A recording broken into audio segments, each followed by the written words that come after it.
स्वामी जी, आज के सत्संग की वाणी संत तुलसी साहिब जी की है। क्यों भटकता फिर रहा तू ए तलाशे जार में, रास्ता शाह रग में है दिलबर पे जाने के लिए। तुलसी साहिब समझाते हैं कि हे शेख तकी, उस पर महात्मा की खोज में क्यों तू जंगलों पहाड़ों में भटकता फिर रहा है, क्यों बाहर दुखों में उलझा बैठा है।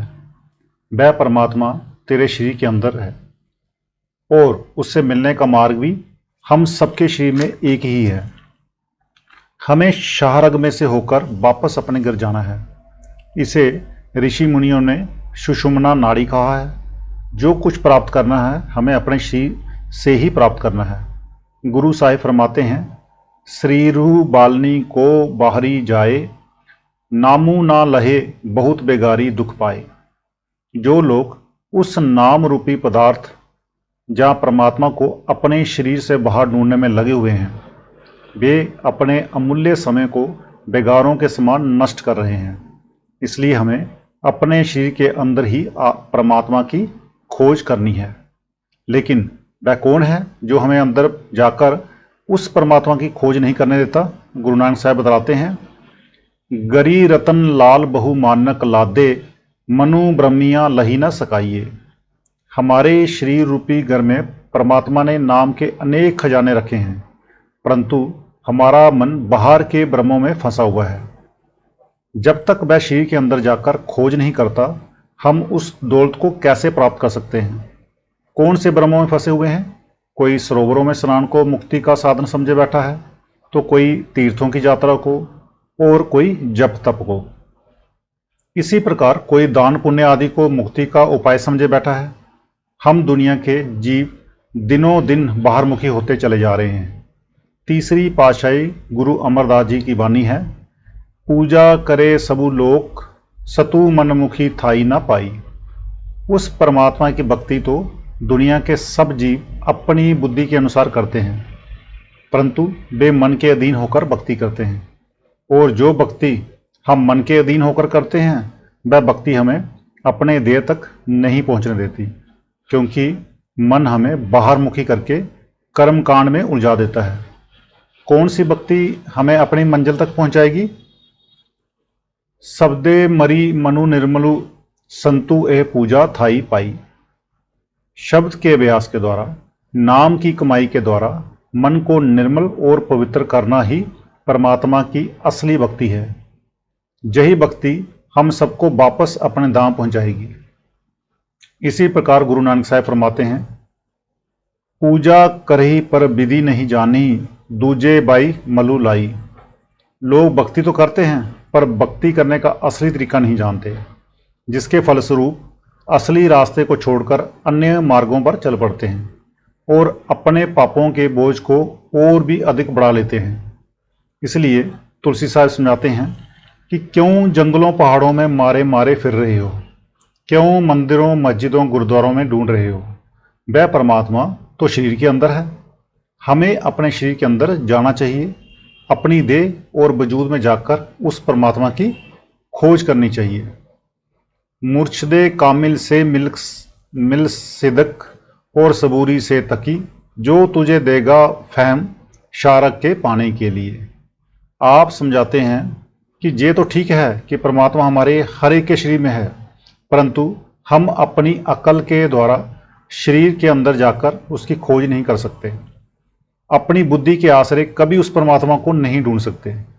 तुलसी साहब फरमाते हैं कि शरीर के अंदर परमात्मा की खोज करने का जो तरीका और साधन है, उसका पता किसी कामिल मुर्शिद या पूर्ण गुरु से ही लगेगा।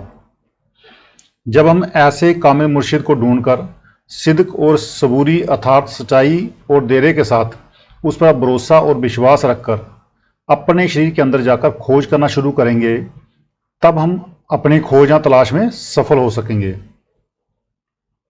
जब तक हमें पूर्ण गुरु नहीं मिलता, हमें मालिक की भक्ति करने के तरीके का ही पता नहीं लग सकता।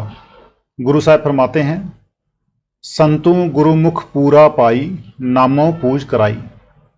अगर कोई पूरा गुरुमुख मिल जाए पूर्ण गुरु मिल जाए, वह हमें नाम के अभ्यास का तरीका बता दे और हम उस मार्ग पर चलना शुरू कर दें, तो हम वापस जाकर परमात्मा से मिल सकते हैं। आप फरमाते हैं, सच्चे शब्दी सच्ची पति होई, बिनु नावे मुक्ति न पावे कोई। बिनु सतगुरु कोई नाम न पाए, प्रभु ऐसी बनत बनाई है। सच्चे शब्द की कमाई करने से ही हम सच्ची इज्जत प्राप्त कर सकेंगे। उस सच्चे शब्द और सच्चे नाम के अभ्यास के सिवाय मालिक की भक्ति का और कोई तरीका ही नहीं है। और गुरुमुख अथवा कामे मुर्शिद के बिना सच्चे नाम और सच्चे शब्द की समझ ही नहीं आती। गुरुमुख की संगति इसलिए आवश्यक है कि परमात्मा ने अपने मिलने के लिए यही कुदरती कानून बनाया है। जब तक हम इस मार्ग पर नहीं चलते, हम अपने उद्देश्य की प्राप्ति में किस प्रकार सफल हो सकते हैं। जितने भी हमारे मजहब हैं, इनके रीति रिवाज अलग अलग हैं, लेकिन जो रूहानियत है, असलियत है, हकीकत है, सत्य का मूल रूप है, आध्यात्मिकता की बुनियाद है, वह हर एक मजहब की तह में एक ही चीज़ है। अगर हम निष्पक्ष होकर किसी भी महात्मा की वाणी की खोज या गूढ़ अध्ययन करेंगे, तो हम देखेंगे कि हर एक महात्मा हमें उसी नुक्ते या मूल बात पर ले आता है कि परमात्मा एक है, वह सबके अंदर है। और गुरुमुख के बिना हमें अपने अंदर के बारे में कुछ भी समझ नहीं आती, कुछ भी पता नहीं लगता। उनके बताए हुए उपदेश पर चलकर ही हम अपने अंतर में उस सच्चे शब्द के साथ ख्याल को जोड़ सकते हैं। परंतु गुरुमुख किसे कहते हैं? गुरु नानक साहब फरमाते हैं, गुरुमुखी आपू पछाने, सतयु राम नामी लिव लाई। गुरुमुख वे सज्जन हैं जो राम नाम के साथ प्यार करके अपने आप को पहचानने के योग्य बन जाते हैं। गुरु नानक साहब ने अपनी वाणी में समझाया है कि राम नाम से उनका मतलब उस ताकत से है जिसने सारे संसार की रचना की है, जिसके आधार पर सब खंड ब्रह्मांड स्थिर हैं। जो ताकत हम सबके अंदर रमी हुई है, जब हम अपने आप को उस ताकत में लीन कर देते हैं, तब हम मन और माया के दायरे से बाहर चले जाते हैं। आत्मा और मन की गांठ खुल जाती है और फिर हमें अपने आप का, अपने सच्चे स्वरूप का पता लग जाता है। सो महात्मा गुरुमुख या सतगुरु उनको कहते हैं जो साधना करके उस नाम रूपी दौलत को अपने अंतर में प्रकट कर चुके हैं। अतः हमें ऐसे ही कामे मुर्शिद या पूर्ण गुरु की खोज करनी है और उन पर भरोसा करना है, विश्वास करना है। स्वामी जी महाराज फरमाते हैं, प्रीत प्रतीत गुरु की करना, नाम रसायन गट में झरना। गुरुमुखों की संगति में जाकर उनके साथ प्रीति करना है। इस प्रीति के द्वारा हमारे मन में प्रीति आ जाती है। जब तक हमें किसी के साथ प्यार नहीं है, तब तक हमें उस पर कभी भरोसा नहीं आ सकता। आप देखें, जिस मित्र के साथ हमारा प्यार होता है, उसके साथ हम हजारों लाखों रुपये का व्यापार उसके प्यार में बंधे हुए उस पर भरोसा करके कर लेते हैं।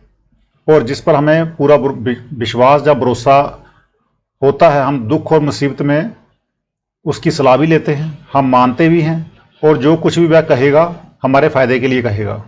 हमें उस पर इतना विश्वास होता है कि हम उसकी सलाह पर अमल भी करना शुरू कर देते हैं। यही सिद्धांत संत मत में भी है। अगर हमारा गुरुमुखों से प्यार है तो हमारा उन पर भरोसा भी होगा, विश्वास भी होगा। अगर उन पर भरोसा है और विश्वास है तो हम उनके कहने के अनुसार अंतर में जाकर मालिक की खोज भी करेंगे, उसे ढूंढने की कोशिश भी करेंगे। गोशे बातिन हो कुशादा, जो करे कुछ दिन अमल, लाह इलाह अल्लाहु अकबर पे जाने के लिए।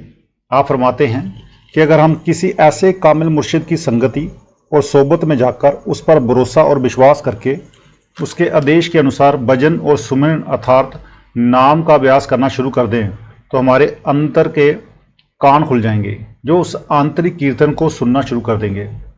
वह शब्द या नाम हमारे सबके अंदर दुनकारे दे रहा है। उसका संबंध इन बाहरी कानों से नहीं है, परंतु हमें इन कानों के जरिए सुनने की आदत पड़ी हुई है। इसलिए शुरू शुरू में ऐसा प्रतीत होता है कि वह शब्द इन कानों में गूंज रहा है, पर जब सुमिरन और ध्यान के द्वारा हमारा ख्याल आंखों के पीछे टिकने लगता है, तो हमें अपने आप पता लग जाता है कि शब्द मस्तक के बीच में दिन रात दुनकारें दे रहा है और उसका इन कानों के साथ कोई संबंध या कोई लेना देना नहीं है। तुलसी साहब फरमाते हैं, कि अगर हम गुरुमुखों के आदेश के अनुसार अभ्यास करना शुरू कर देंगे तो हमारे अंदर के कान खुल जाएंगे और वे उस अंदर के शब्द कलमे या बांगे आसमानी को सुनना शुरू कर देंगे और उस शब्द या नाम को पकड़कर हम अल्लाह अकबर अर्थात पहली मंजिल सहस्र दल कमल तक पहुंच जाएंगे। महात्मा समझाते हैं कि हमारे अंदर 5 मंजिलें हैं और 5 ही दुने नौबतें या शब्द हमारे अंदर दिन रात गूंज रहे हैं। हमें मंजिल दर मंजिल, शब्द दर शब्द वापस अपने आखिरी मुकाम या दुर्धाम पर पहुंचना है जहां की वह परमात्मा रहता है। तो आज का सत्संग इतना ही। राधा स्वामी जी।